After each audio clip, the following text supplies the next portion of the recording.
This year's Leadership Farm Bureau class consists of 7 members, going all the way as far north as Shasta County to down south to Imperial County.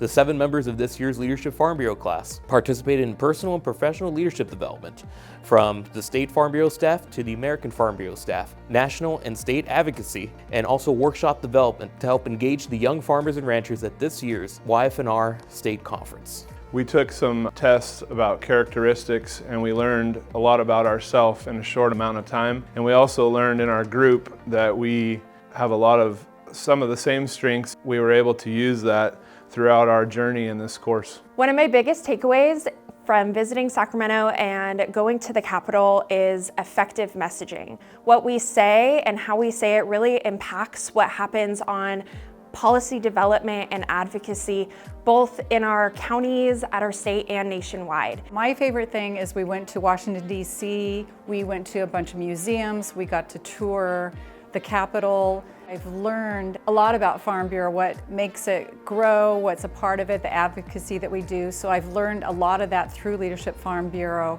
During our session in Tulare and Kern County, we visited different operations, varying from dairies, pistachios, different permanent plantings, Kern County water bank authorities, and even got a chance to visit Grimway Farms, which is the world's largest carrot producer.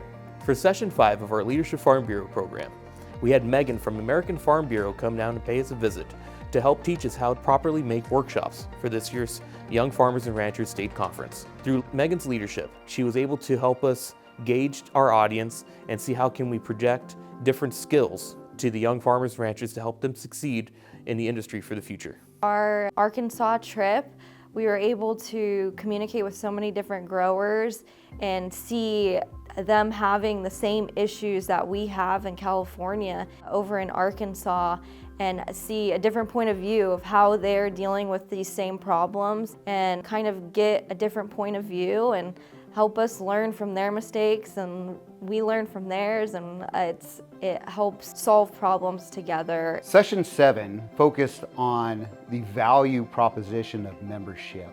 And what I took out of that session was the correlation between your mission statement and your value proposition in regards to your Farm Bureau membership, and how that correlates together and benefits all members and potential members. My biggest takeaway has been learning about the resources that are on deck within Farm Bureau to help farmers and ranchers in the state of California. I want to make a greater impact for agriculture, both in my home county, the county where I work, and nationwide. My biggest takeaway from this course was learning how much advocacy goes on, whether it be at the state or local level.